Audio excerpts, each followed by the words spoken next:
From Homedale to Salmon River, District 3 has several teams that don't always get their due. Stepping outside the shadows of the SIC, this is the Treasure Valley Prepcast with Logan Green. That's right. It's another edition of the Treasure Valley Prepcast on IdahoSports.com, brought to you by D.L. Evans Bank. This is Community Banking. Brandon Baney back with Logan Green. Logan, what's up? Not much. Just, wrapping up some stuff, getting ready for a weekend trip I'll be going to Oakley this week for a playoff game. So it's always fun. I always like going somewhere. I think it's fun to go. I have never done a game there. I've done Oakley games, but never been to Oakley. So I'm looking forward to going to a new place this weekend. I did that last week. I went to Rockland on Thursday afternoon for an 8-man football game. Sure, It was awesome. What a great time I had there. So yeah, it is kind of cool going to some of the smaller communities in Idaho for the first time. And this is what this Prepcast is all about, right? Those smaller communities in the 3A, 2A, and 1A ranks that we shine the spotlight on. For example, we'll just dive right into it. Horseshoe Bend. We've talked about them all volleyball season long. They kept their undefeated record intact as they won the Class 1A D2 state championship in volleyball this past weekend. Very exciting for the Mustangs. Yeah, so I mean this is back-to-back years that this trophy first place goes to somebody here from District 3. Just some of the best volleyball in the state played here in District 3, not just at the 1A, 2A, and 3A level. I mean, but you look at Skyview is completely dominant at the 5A level. And you got to think that some of these players are playing with those girls from Skyview as well in different, off-season things or club teams like that. So they're just breeding them strong over here, because not only did Horseshoe Bend win it all, but you saw Council take third place. And then, you move up the ladder, and then 2A, you had Melba right there in the state championship, and you move up another level to 3A, and you had Parma right there. So all these schools from District 3 were right there in the mix, playing in those final matches last weekend during the state volleyball tournaments. Yeah, the club volleyball scene in District 3 is very competitive and very good at developing players. I do know that. So it was really exciting to see Horseshoe Bend swept Rockland in the championship. Rockland defeated Council in the third place match. And so Council, just a real quick note on their season with first-year coach Paula Tucker. They finished with 6 losses this year, Logan. 5 of those 6 came to Horseshoe Bend, and then the final loss was to Rockland at state. Yeah, that's incredible that they were undefeated against everybody except the state champion and then the second-place team at state. That's an incredible run right there. And, sometimes you think, there might have been upsets in a tournament, or maybe not everybody got in that we thought. Like we kind of talked about that with soccer, that maybe some of the best teams in the state weren't playing on the final weekend. But I think at the 1A D2 level, you got first place was first in Horseshoe Bend. Second place was Rockland, and then you got that third place Council team. And look up, that's how it went, right? With Horseshoe Bend beating everybody in their path, and then Council, everybody except for the top 2.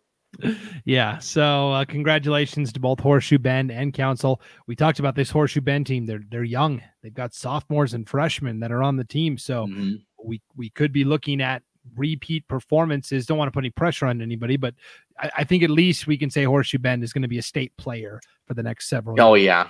Yeah, and just one quick note on that Council run. So in that final match against Rockland, they won the first set, right? They won it 21-25 or 25-21. And then the second one, they fell 27-25. So they were right there on the verge of taking a 2-0 lead in that match. And man, if they could have won that second set, you never know, like what could it have been different, but you fall in one like that and maybe just ran out of gas. So Council had a chance to be right there neck and neck in second place.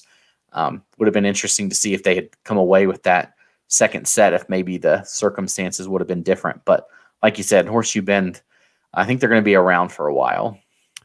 Absolutely. And you talked about some of the other teams at the different classification levels that did well. At the 2A level, Melba did it about the most difficult way you can. They were upset in their very first match at state. They came in as the number 2 seed overall. They were upset by 7th seeded West Jefferson. And from there, they fought their way all the way back through the consolation, through all those loser out games Friday and early Saturday morning, and came all the way back around to get back to the championship, which to me is incredible. Yeah, I mean, you were playing where every game could be your last. And I mean, that is the ultimate tournament right there. You know, you can lose twice and be out, but losing that first one, you just have to fight and scrap your way through. And sure enough, they did that. So congratulations to them for finishing second.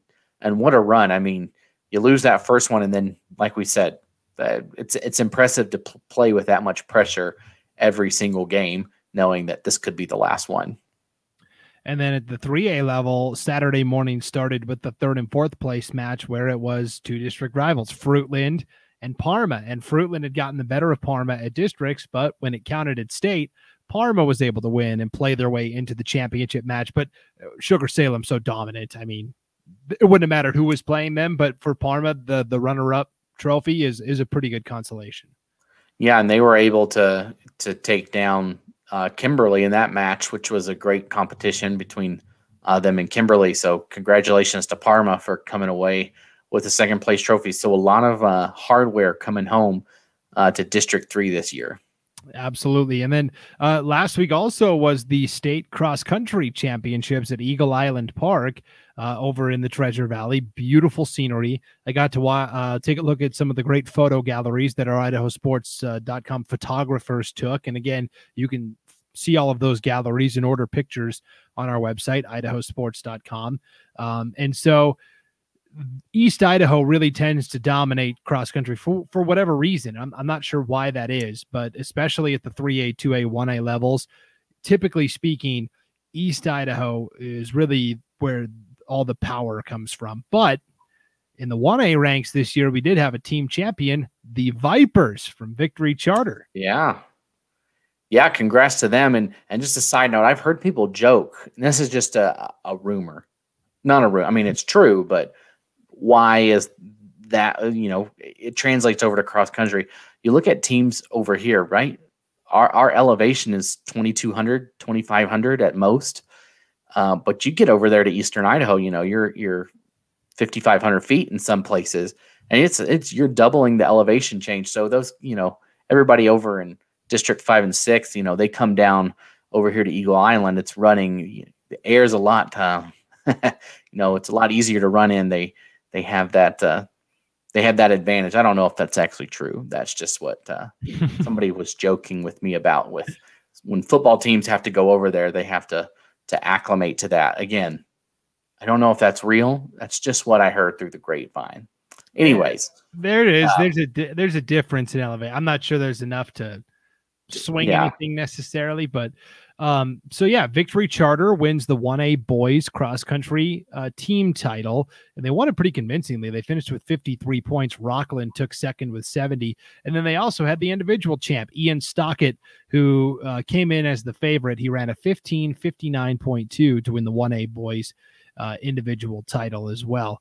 At the 2A level, we kind of talked about it last week, Logan. I told you if you were going to keep an eye on one runner from the Treasure Valley, it was going to be Grady Mylander from Nampa Christian at the 2A level. He ran a 14:59 earlier this month, and according to Marlo Herford, who put together a great recap of everything that happened at state for us, she said that was only the second time on record that somebody in Idaho has run a sub 15 in cross country, which is incredible to me. I can run the 1K in a sub 15. But he did he pulls off the 5K as a sub 15. That's extremely impressive. And I mean, I watched the races. We covered 2 different races on IdahoSports.com. Well, you were there for both of them, but watching them come across the line, it's almost like they just collapse right after exerting all that effort. And I can't imagine how he felt after that race, completing it in under 15 minutes. I know I'd probably just die, like literally be dead. But congratulations to Grady Mylander for that. Like, that's extremely impressive. Yes. So that sub 15 was at a meet earlier this year, and then at state he won the individual title. He only ran a 15-15. Yeah, only the 15-15, right? That is still cooking. I mean, that's incredible. And then Yeah. also, oh, go ahead.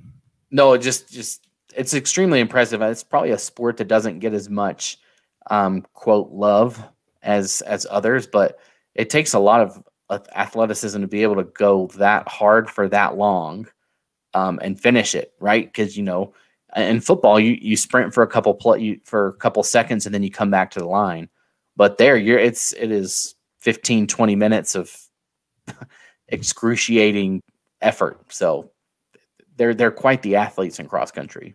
Absolutely. So Grady Mylander wins the 2A boys individual title, and the 2A girls individual title went to Cameron Moore from Ambrose, representing the Archers. So great showing here this year for the District 3 competitors, taking a little bit of the cake from Eastern Idaho. They're taking the frosting on top of the cake. That's right. There you go. Those teams from the East are taking the rest of the cake. So, yeah, that's true. All right. Well, so that's a wrap up on state volleyball and state cross country. It was an exciting time last weekend. It was also, of course, the opening round of the football postseason, and we've got plenty to talk about there. We've got games to recap and quarterfinal matchups to preview. We will do all of that right after this break. We'll hear from our sponsors at DL Evans Bank, and we'll come back and break down all the football action you need to know from the 3A, 2A, 1A ranks in District 3. We'll be back in just a moment. You're watching/listening to the Treasure Valley Prepcast on IdahoSports.com. Wherever you are, DL Evans Bank is right there to help. From applying for loans to opening new accounts and signing documents, personalized service is just a video call away. This is Bank Live with DL Evans Bank. This is community banking. Welcome back to the Treasure Valley Prepcast on IdahoSports.com. Brandon Baney with Logan Green. All right, let's talk some football. Where do you want to start? You want to go 3A down to 1A? You want to go 1A up to 3? We could start with 3A. It was actually probably the quietest District 3 division. I mean, there's really, I don't know if there's much to talk about except for what we've got this week, because you saw Weiser win extremely commandingly over Buell. That one was over at halftime. 62-20, they win that game. And I think that everybody saw that one coming a mile away. No disrespect to Buell at all, but Weiser, I mean, they're the third place team in the whole conference, in the whole tournament, right? So all these teams got a bye, like Timberlake got a bye, Sugar Salem got a bye, and Marsh Valley got a bye.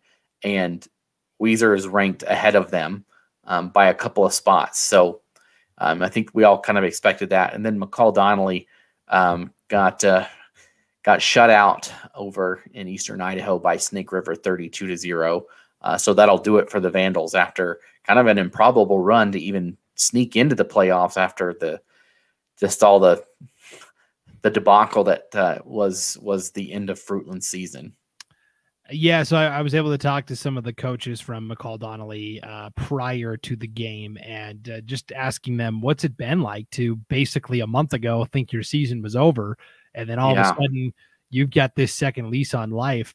And they said it was great, but at the same time, they were really banged up and kind of running on fumes. So really the timing wasn't great. So I'm only saying this because I was at the game on Saturday, right? I had the call of the game against Snake River, and for McCall Donnelly, they were missing their two most dynamic athletes, DJ Green and Ethan Tinney. And without those two, it really hampered what McCall Donnelly was able to do. They basically just like 75-80% of the time just packed it in tight and ran a wildcat. And basically they would alternate between Carter Johnson and Cole Burtonshaw and Daniel Jackson, and just snap it to the running back and plot ahead for 3-4 yards. And that was kind of their strategy, because they just didn't have those dynamic playmakers that they had earlier on in the season. So it was too bad.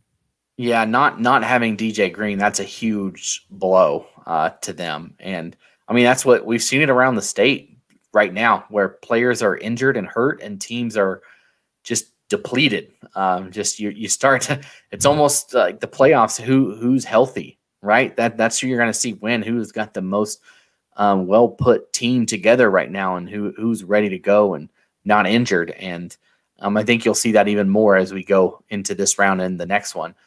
But of course, now that sets up this week's games. District 3, we have a couple over here. Weiser, they'll be welcoming Snake River, who took care of McCall Donnelly. That game at 7 o'clock on Friday on IdahoSports.com. So that should be a good matchup between those two. I like Weiser there, though. I think Weiser's able to take care of business and move on to the next round. And then Homedale will get a date on Saturday with South Fremont. And I feel like those two played last year the same on a Saturday afternoon as well. So I think that was a semifinal matchup between those two. Yep. But I like Homedale and Weiser to move on here. I think they're able to do it. I think they take care of business in a satisfying way. Yeah, I think you're looking at as again, if you're following along with the video on the IdahoSports.com YouTube channel or Facebook page, we are putting the brackets up on the screen so you can follow along. If you're listening to the audio only version of this on IdahoSports.com or wherever you download your podcasts, that's all right. You can go to our website, IdahoSports.com. We've got all these brackets on the homepage, and you can follow along as we're breaking these down. Homedale, the number 1 seed overall. Weiser, the number 3 seed. They reseed the 8 quarterfinal teams. And I agree, Logan. I don't think there's much drama with either of these matchups. Snake River is a good team, but Weiser is a great team. South Fremont is an inconsistent team. Homedale is a very consistent, very excellent, very well-coached team. So I just don't. I think, and what this will potentially set up. I know we don't want to talk. We'll talk next week if it occurs, but you could see Homedale with their arch nemesis in Sugar Salem, but it could be at home. And is that what the Trojans need to get over that hump? Finally, to be able to get past Sugar Salem. I mean, they have been on the verge for years, and it's just been heartbreak after heartbreak. And so I know they're going to be focused on this week, but you can't help but look forward and see what could potentially be next week, and that you could see Homedale getting Sugar Salem not in the state championship game. But I really think that they play pretty well this week against South Fremont and are able to take care of business against the Cougars. Yep, I completely agree that Sugar Salem Marsh Valley game 4 versus 5 is a rematch from earlier this year. And I don't know. I could go either way with that game. I guess I'll lean Sugar slightly. Yeah. But I think to me, that's the only game that's close. I think Gooding wins pretty easily. I think Weiser, South Fremont, or Weiser and Homedale all advance. So, 3A is light on drama. I think the semifinal round is going to be one of the best. You could potentially have that Sugar Salem, Homedale, and then Gooding and Weiser, which any of those matchups I feel like could be a state that Gooding Weiser game. That is tough that it has to occur there, but there's 3 very good teams this year in 3A. So they were going to have to meet at some point before the championship. So that will be a fun one. And I like that now that we're seeding the teams, we get these matchups in the semifinals, not in the quarterfinals. In the first round. Yeah, exactly. Right. Yep. Right. All right. The 2A ranks, Melba actually had a kind of a tough time with West Jefferson, which surprised me a little bit. Melba did escape 18-12, the final score. Really, they relied on their defense in this game, Logan, where their secondary came up with 3 interceptions, and then Cash Buis at quarterback delivered a couple of touchdown passes. Dylan Stosich had a nice day out at wide receiver for Melba as well. Yeah, and of course, Melba has played some tough games earlier in the season. And they actually have already played North Fremont. And that was a tight game. It was a 10-point game, but that was in Melba. So now Melba has to make the trip over to Ashton this time to play North Fremont. So they know that they can hang around with the Huskies and potentially pull off an upset. But the question is like you said, they struggled with West Jefferson, which we thought maybe would have been more Melba in favor of that, but but Melba put up, or West Jefferson played great. I mean, when you look at it in the seedings, that was the 8-9 game. So is that what we were supposed to see? But I'm interested to see how Melba will show up at North Fremont. That's a long drive to go over there, and that game's going to be on IdahoSports.com, so I won't want to miss that one on there. But it should be interesting to see how they square up with them. Yeah. Most of the games that we're talking about are going to be on IdahoSports.com, but just to be sure, check the game streams tab on the homepage at IdahoSports.com. I think we're hitting about 85% of the games total across the state this weekend. So only a couple that we're not able to do because we just can't be in so many places. Two places at once. Right. Using your favorite principle, the transitive property, Logan, yes. Melba barely beat West Jefferson. North Fremont dominated West Jefferson. I don't know that that means anything necessarily into this rematch, but I don't know. Yeah, and sometimes it's all based on matchups, but you look at that early game and it was close. 48-38 was what the score of that game was, and early on the team, it's hard to judge a team week 2 versus what they are now because they are not the same team.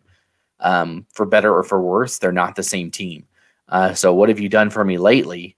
And that was a tough game. And you never know how teams play the first round. Maybe they don't show their full deck of cards, right? They don't want to lay it all out on the table, want to save some stuff for the next round.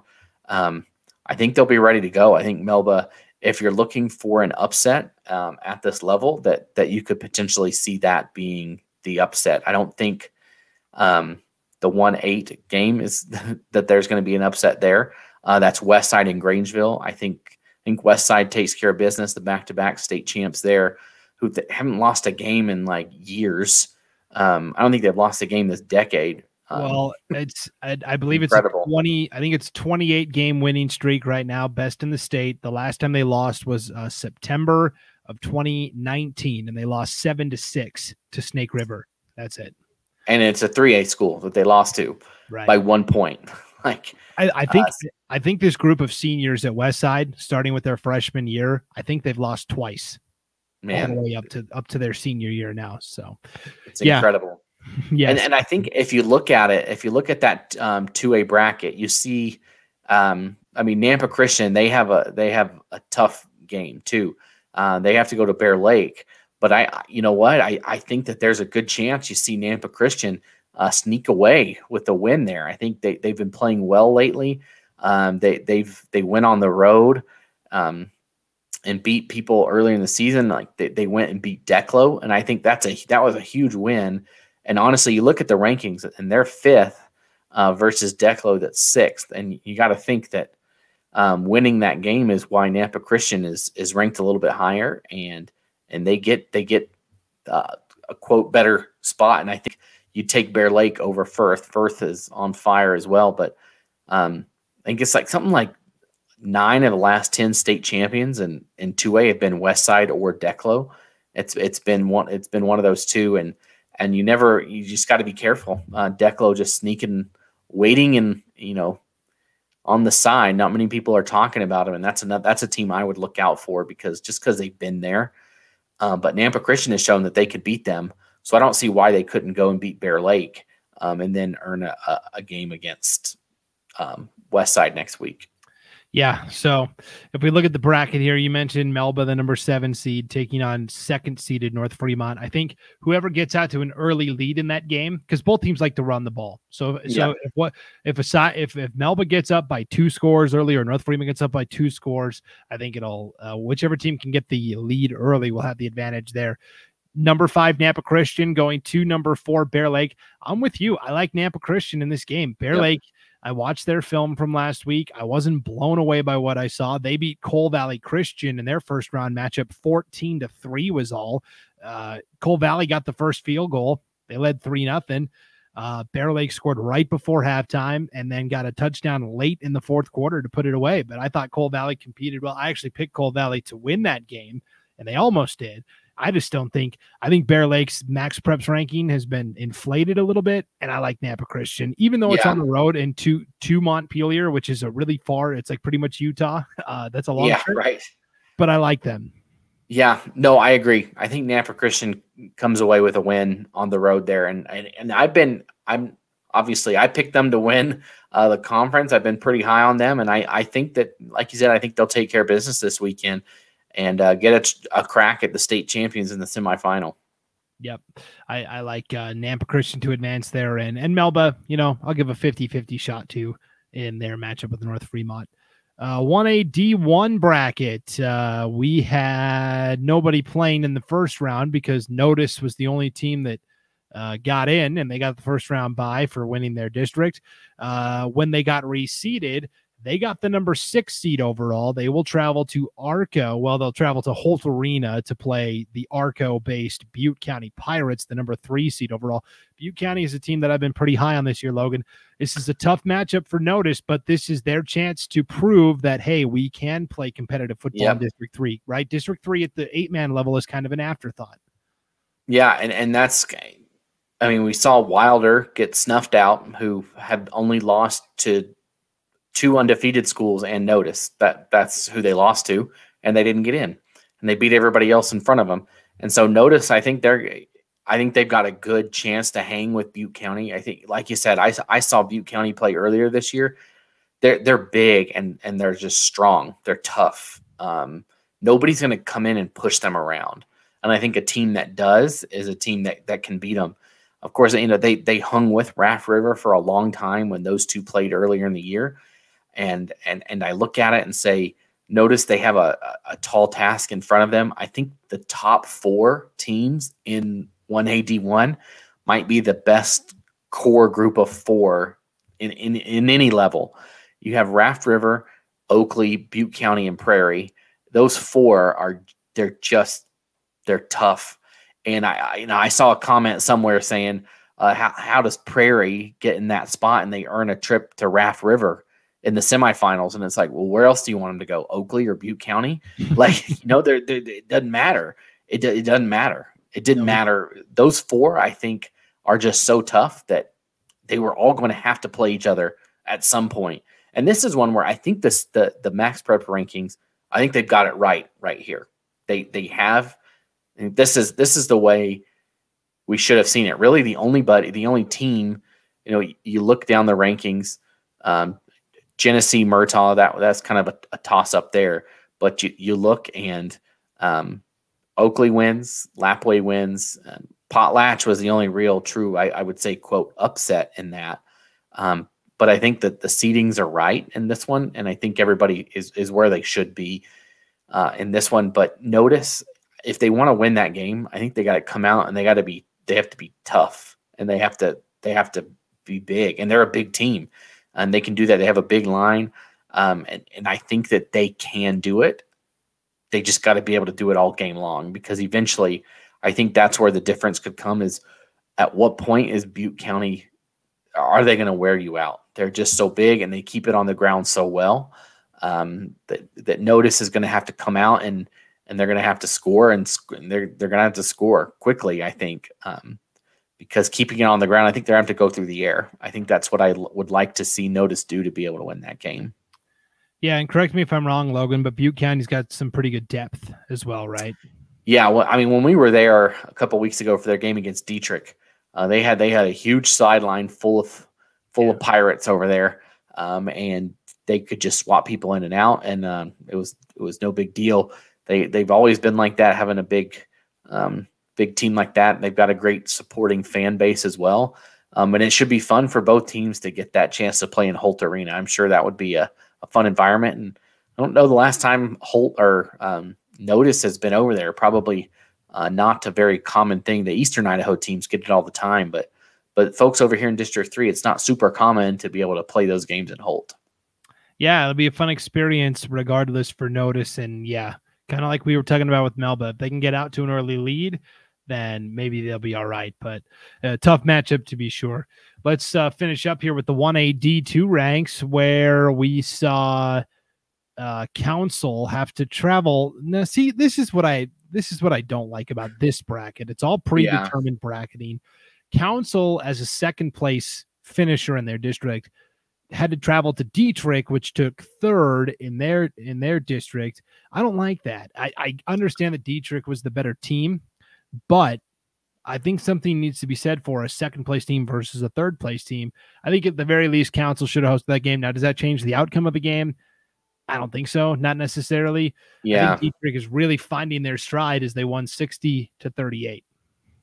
Yeah, I agree. I think Dietrich looks really good. I saw them 2 weeks ago when they played against Cary, and they threw an interception inside the 5-yard line with less than a minute to go that shouldn't have been thrown. I know that Cody Power would love to have that pass back and just have run it out of bounds instead.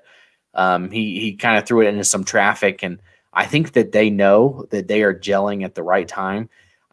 Really, they have a completely different team since they had a tough game against Castleford, which they lost early on, and then a tough game against Butte County. And I saw them there, and I was like, this is not the Dietrich team from last year that I'm used to seeing. But then when they played Cary, it was like night and day difference, and I think they're finally gelling as a team, and they're one to watch out. But, I mean, you look up there at the top, and Horseshoe Bend just quietly with a bye, of course, and they're going to go on the road. They won't play a true road game. They'll be playing at Lewiston on Friday night. Again, Horseshoe Bend fans and other District 3 fans, that one, again, like Brandon said, check the game streams page, but right now it's one we plan to be there for with the video broadcast of that Horseshoe Bend game. And I think they have a good chance to do well against Kendrick. I think you're undefeated. You've played a tough schedule. I like Horseshoe Bend. I think that they can come away with the win. I think the way their offense runs, that they're going to grind it out, and they play tough defense. And I think they can go in there and kind of, proverbially punch Kendrick in the mouth and just show them that they're tough and they can do it on the ground and that they're ready to win. And, that would get them a home game in the next round to get the winner of Castleford and Rockland. Yeah, it's interesting because you've got two district champions having to play each other in the quarterfinal round with Kendrick and Horseshoe Bend. And then you have the same exact thing happening down below with Cary and Mullen St. Regis. That's two conference champions. By the time we're done with the quarterfinals, Logan, there's only going to be two district champions left. Well, and what's crazy is you look at this bracket, right? So like you said, there's two games. 2 of the 4 games are between district champs. The other 2 are between a second place and second place team, and then a third place and fourth place team. So it's like, man, that's an interesting setup that we have here. And look at District 4. Suddenly they have 4 teams left in it right now. By the weekend, they could potentially have 3 of the 4 quarterfinalists or semifinalists, excuse me. And if Castleford can make a run, there's a good shot that we see another all District 4 state championship at the 1A D2 level. But I really think Horseshoe Bend has a chance, I really do, to make some noise and take out Kendrick. And I like them if they're able to get a home game against. We saw them beat Water Springs pretty handily, just like Castleford did. And so, look at transitive property, right? I think that they have a chance to make a run to the state championship game, really do. Yeah, I think if they get over this hurdle, it gets a little easier, actually, just because of the travel involved, right? Yeah, so you're gonna make a team, either Castleford or Rockland, come a couple of hours to play at Horseshoe Bend. So you got to like that. Yep. So it's going to be a lot of fun to watch all of these games unfold and develop. And again, to see a complete list of the games we're going to be covering, both audio and video, just go to the game streams tab on the IdahoSports.com homepage across the top. And that'll take you right to our game streams page where you can see all of the games we plan on broadcasting. Well, Logan, it's going to be, I can't believe it, but high school football season is almost over. We're going to be talking about semifinal matchups next week. I know. It's crazy. I mean, we have basketball games in a month, in less than a month, because I think I did my first basketball game last year 2 days before Thanksgiving. like, or maybe it was right after Thanksgiving. I think it was right after Thanksgiving. It's crazy that we're ready to jump right back into that, but we've got a lot of good football left to play. Yeah, girls basketball, the first games of the year are the 13th and 14th. That's next Friday and Saturday. So I've been putting in basketball schedules like a madman on the website. Just cranking them out, Brandon. Nice job. Yeah, I'm trying to. So if you don't see your favorite team yet, just keep checking back. I can only do so many in a day, but we'll have them all by the time the season starts. So right. Yeah, girls basketball season starting up very soon. Well, that'll do it for this edition of the Treasure Valley Prepcast. I forgot to ask. We usually hand out 3 stars, Logan. Yeah, I mean, I'm going to go teams here. I mean, not all teams. We're going to give one, of course, to the Horseshoe Bend volleyball team. They're state champs. They have to get one, right? I mean, winning that state championship and coming away with it, bringing it home to District 3, we got to give one to them. So congratulations to them. And then also want to give one to the 1A D2 boys state champs, the Victory Charter Vipers. Give one to them. And then, of course, Grady Mylander, he gets the 3rd one, winning it at the 2A level for Nampa Christian. So Horseshoe Bend volleyball, Victory Charter, cross country, and Grady Mylander, the runner for Nampa Christian. Awesome. Those are all very worthy 3-star awards. This is kind of like the helmet stickers you would get in college football. We recognize great accomplishments by both individuals as well as teams. All right. Thanks for tuning in to the Treasure Valley Prepcast, brought to you by D.L. Evans Bank. This is Community Banking. For Logan Green, I'm Brandon Baney. Enjoy the games this weekend, everybody. We'll see you back here next week on IdahoSports.com.